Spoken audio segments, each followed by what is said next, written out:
So, The Legend of Zelda Echoes of Wisdom is now less than 2 months away, which is crazy exciting, and I'm someone who thinks that the game looks absolutely fantastic.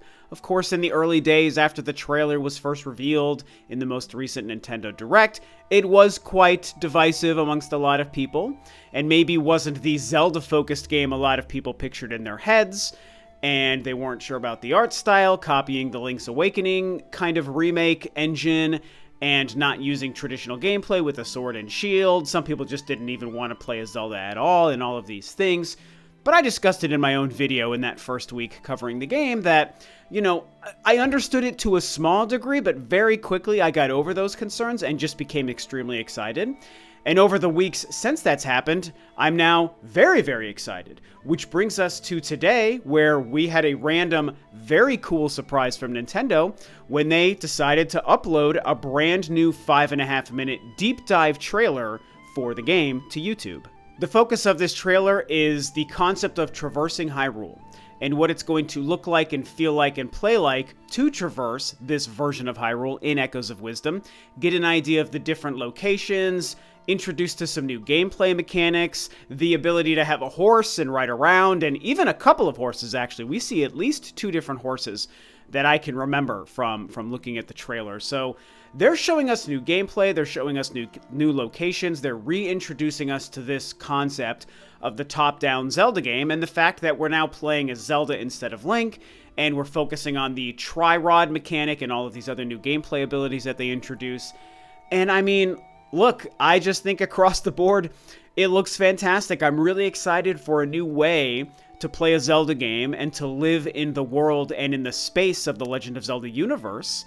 And I think this version of Hyrule looks really cool. So far and away, the biggest takeaway for me is really seeing and understanding the variety of locations that will be available to us to explore in this game. I think at first glance, one could be forgiven for maybe thinking that the game is going to be very simple and very samey across all of the different areas that you're going to go to and travel upon within this game, and I would understand that, and there was part of me that maybe wondered that to a degree as well, because as much as I really liked the Link's Awakening remake, that game was that way. There wasn't a lot of variety to the locations. Granted, it was mostly restricted to the fact that that's how the original Game Boy game was designed, and they just made it with newer graphics. This is a wholly brand new game, and they're kind of envisioning another brand new version of Hyrule, which is common for the Zelda series. A lot of times we're playing in new versions of Hyrule. Even if geographically some things tend to line up, they also do tend to change what Hyrule is like as well. And so I've always liked that about the Zelda games, and I like understanding that this game, top-down game that is obviously using the identical art style and engine from the Link's Awakening remake, that they are re-envisioning Hyrule, and they're giving us an idea of some of the places that we can go. We do see that there is a Gerudo Desert, which I think is very cool. We see that there is an Elden Volcano, which is very cool, and so they're kind of taking those concepts and bringing them over. We see Jabul Waters, which is not the name of a water area we've seen in the past.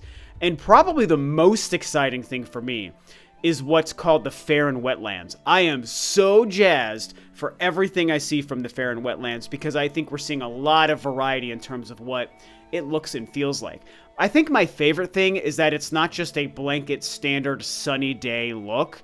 It's like foggy, it's gray, and it's overcast, it's a little bit rainy, and that is something that I really like in games nowadays. I know a lot of people might not even think to care about that. And at this point, this mechanic is very old. It's not like it's a new thing or a rare thing for games, but I am someone who is a sucker for time and day and weather cycle mechanics. I just like that. It makes me feel like I'm really in the world.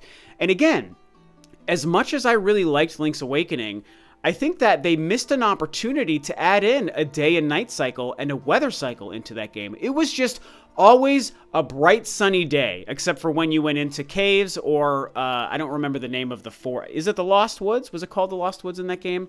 You know, there's the wooded area where everything is under the shadow of the trees above. And so, Link to the Past, of course, had that same thing as well. And so it was fine that existed in that game, but I wanted more. And so it doesn't seem like there's going to be a true day-night weather cycle in Echoes of Wisdom either, but at least knowing that the fair in Wetlands has a more unique kind of vibe to it and is a little bit rainy and damp, that just makes me excited because I happen to just love that kind of stuff. Two other elements of traversal that they focused on is the fact that there are waypoints that allows you to warp around. That's not entirely new for Zelda. Obviously, Breath of the Wild and Twilight Princess have that.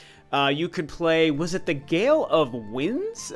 What was the song you could play in the Wind Waker that would let you kind of warp around? I should know because the Wind Waker is my favorite Zelda game, and so you guys might laugh at me if I'm not remembering which song it is that you actually played on the Wind Waker to warp, but they had that kind of mechanic in that game.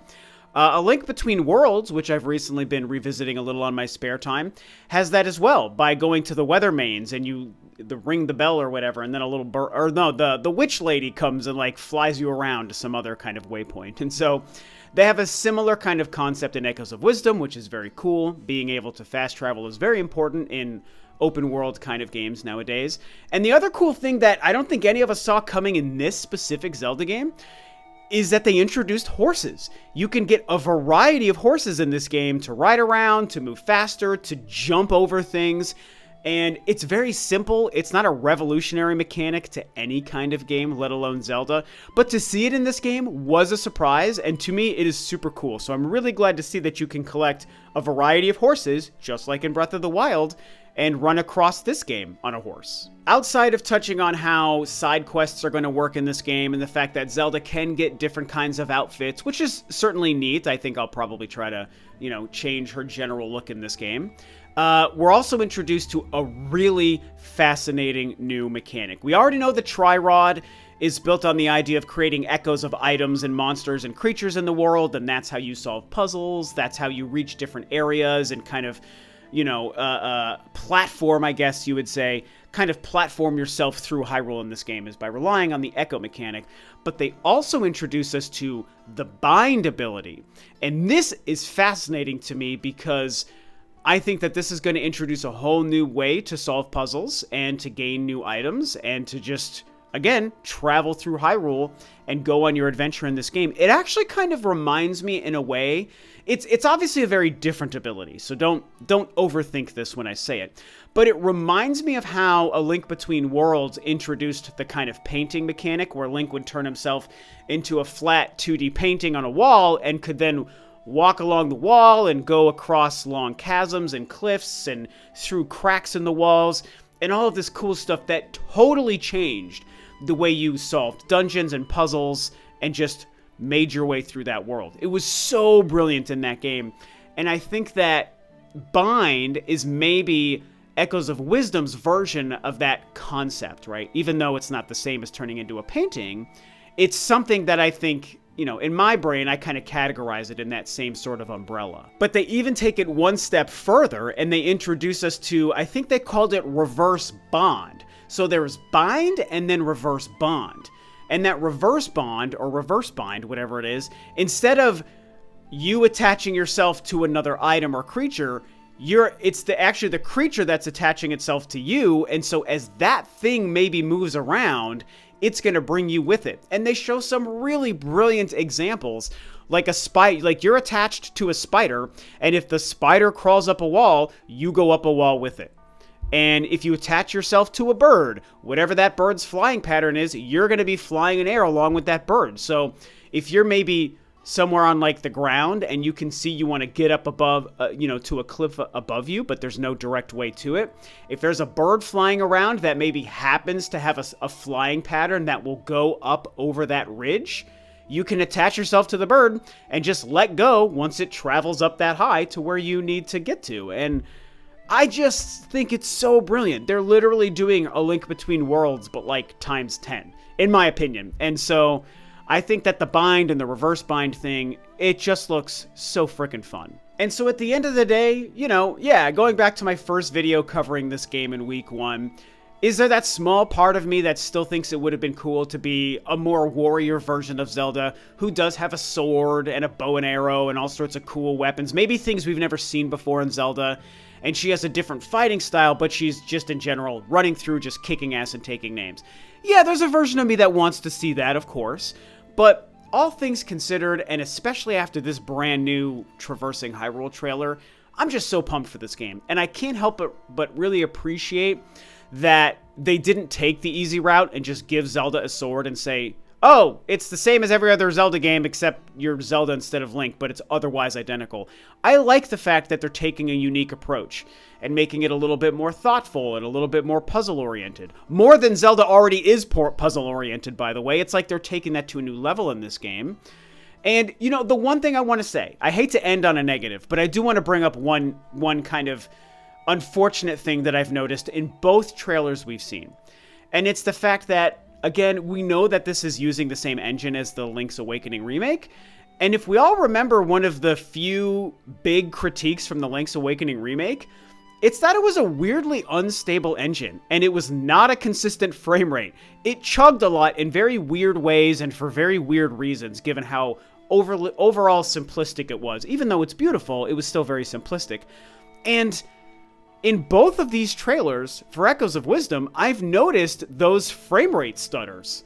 Even in this new 5-minute trailer, the Traversing Hyrule thing from this morning, it's like, we see a lot of moments where the engine seems to kind of just stutter a little bit, and it's not a consistent frame rate. I don't know if it's at 30 or 60 frames. It's probably 30 frames per second, I assume.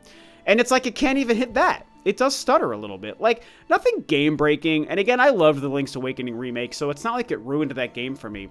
But it is a weird, frustrating annoyance that you would think the Switch wouldn't struggle with, but it struggled in Link's Awakening, and unless I'm crazy and my eyes are playing tricks on me, you guys can tell me if you haven't noticed this, but as far as we've seen, Echoes of Wisdom seems to have the same issue. So the problem must be with the engine, and it must be with how the engine runs specifically on the outdated Switch hardware. There's something that's not completely operating at 100%, and it's unfortunate because it would be nice if this was just a consistently 30 frames per second performing experience. It really stinks to know that we're going to have more frame rate stutters and things like that in this game. So, you know, not the biggest negative. And again, I don't think it's really going to impact the fun of the game, but it's just a weird thing. And I wanted to point it out in this video because I noticed it. So that aside, that's how I feel. I think this game is going to rule. I love everything they've showed us. I can't wait to play as Zelda.